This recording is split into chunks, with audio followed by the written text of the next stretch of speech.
बिस्मिल्लाहिर्रहमानिर्रहीम अस्सलाम वालेकुम। कैसे हैं स्टूडेंट? तो आज एक नई वीडियो के साथ आपके साथ हाज़िर होता हूं।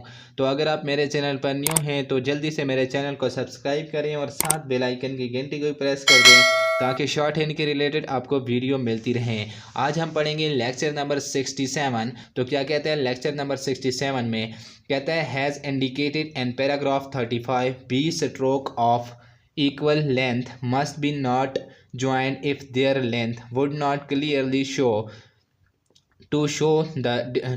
the difference in length. Disjoin half length T or D following stroke T or D। यानी यहाँ पर क्या कहता है कि किसी लफ्ज़ के आखिर में टिड ट्यूड या टेंड आए तो टी की स्ट्रोक को निसफ करके इलादा करके लिखेंगे। यानी किसी वर्ड्स के आखिर में क्या आ जाए, टिड आ जाए, ट्यूड आ जाए या टेंड आए तो क्या करेंगे, टी की स्ट्रोक को निसफ करके इलादा करके लिखेंगे। अब देखें सबसे पहला वर्ड्स हमारे पास क्या है। अब यहाँ पर देखें मैं आपको एग्जांपल देता हूँ। जिस तरह देखें आपके पास वर्ड्स है एटीट्यूड। क्या वर्ड्स है? एटीट्यूड। यहाँ पर आखिर में क्या आ रहा है, ट्यूड आ रहा है। तो मैं क्या करूँगा, टी की स्ट्रोक को हाफ करूँगा और इलादा करके लिखूँगा। यहाँ पर देखें एटी आ गया, ट्यूड के लिए मैंने क्या कर दिया, टी की स्ट्रोक को हाफ कर दिया और साथ यू की निशानी लगा दी है। समझ आ गई? यहाँ पर यू आ रहा था तो इसलिए मैंने क्या किया, निशानी लगा दी है। फिर उसके बाद देखें आपके पास वर्ड्स है क्रेडिटेड। क्या वर्ड्स है? क्रेडिटेड। यहाँ पर क्या आ रहा है, टिड आ रहा है। तो टिड के लिए मैं क्या करूँगा, टी की स्ट्रोक को हाफ करूँगा। ये देखिए आपके पास आ गया क्रेडिट आ गया। आगे क्या आ रहा है, टिड। तो टिड के लिए मैं क्या करूँगा, टी की स्ट्रोक को हाफ करके इलादा करके लिखूँगा। ये देखें क्रेडिट हो गया आपके पास। आगे क्या आ रहा है, टिड के लिए मैं क्या करूँगा, टी की स्ट्रोक को हाफ करूँगा और इलादा करके लिखूँगा। समझ आ गई? फिर उसके बाद देखें आपके पास आता है टेंड, स्ट्रेटेंड। क्या वर्ड्स है? स्ट्रेटेंड।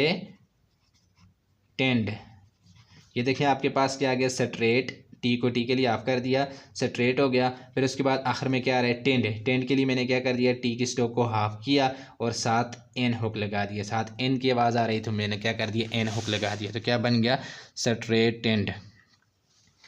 ये देखें आगे आपके पास क्या आ गया, स्ट्रेट हो गया। और ये आपके पास क्या है, टी की स्ट्रोक को मैंने हाफ किया और साथ क्या कर दिया, एन हुक लगा दी। तो क्या बन गया, स्ट्रेटेंड। समझ आ गई? यानी किसी लफ्ज़ के आखिर में क्या आ जाए, ट्यूड आ जाए, टेड आ जाए या टेंड आए तो क्या करेंगे, टी की स्ट्रोक को निसफ करके क्या करेंगे, इलादा करके लिखेंगे।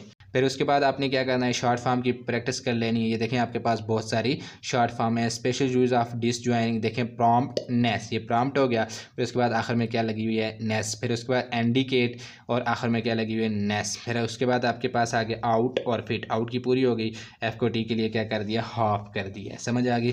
फिर शॉर्ट देखें, इसकी स्ट्रोक को टी के लिए ऑफ कर दिया और आर हुक लग गई। क्या बन गया, शॉर्ट।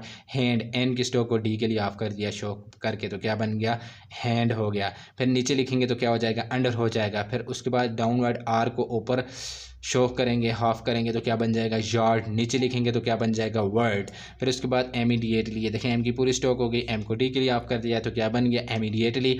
फिर उसके बाद देखें आपके पास वर्ड्स है स्कूल। देखें एस के और एल, क्या बन गया, स्कूल। फिर उसके बाद स्कूल्ड। ये देखें एस के एल और डी के लिए ऑफ कर दिया। Separate, S P R T, T के लिए ऑफ कर दिया। सर्टिफिकेट देखें एस टी, आर को टी के लिए ऑफ कर दिया, एफ की पूरी स्ट्रोक डाल दी है। नॉलेज हो गया, एन और जे क्या बन गया, नॉलेज हो गया। एक नॉलेज के लगा दिया, बन गया। फिर उसके बाद the following principle is used to form such phrases has to if it is in which it is. इस तरह आप क्या कर सकते हैं, साथ फ्रेज शॉर्ट फॉर्म कर सकते हैं। इस तरह लिखा हुआ आई एम नॉट। ये देखें आई एम नॉट, इस तरह भी आप लिख सकते हैं। इलादे भी लिख सकते हैं। जिस तरह देखें आप इस तरह भी लिख सकते हैं, आई एम नॉट। इस तरह भी लिख सकते हैं, इस तरह लिखना चाहें इस तरह भी लिख सकते हैं, या इस तरह लिखना चाहें आई एम नॉट, इस तरह भी लिख सकते हैं। आपकी मर्ज़ी, आप जैसे लिखना चाहें लिख सकते हैं। फिर उसके बाद यू विल। देखें यू और विल नॉट, ये हो गया यू और ये आपके पास विल नॉट। पहले इस तरह लिखते थे, अब इस तरह लिखते हैं, मसला नहीं, आप इस तरह भी लिख सकते हैं। ये देखें यू वर नॉट, ये भी एग्जांपल है, आपने याद कर लें। ये भी शॉर्ट फॉर्म है, आपने क्या कर लेनी है, तैयार कर लेनी है। फिर उसके साथ आपने क्या करना है, एक्सरसाइज 118, 119, 120, 121, 121 तक आपने क्या कर लेनी है, प्रैक्टिस कर लेनी है। उम्मीद है आपको मेरी वीडियो अच्छी लगी होगी। अगर आपको मेरी वीडियो अच्छी लगी तो मेरे चैनल को सब्सक्राइब करें और साथ बेल आइकन की घंटी भी प्रेस कर दें ताकि इसी तरह की वीडियो आपको मिलती रहे। मिलते हैं नेक्स्ट वीडियो में। अल्लाह हाफिज़।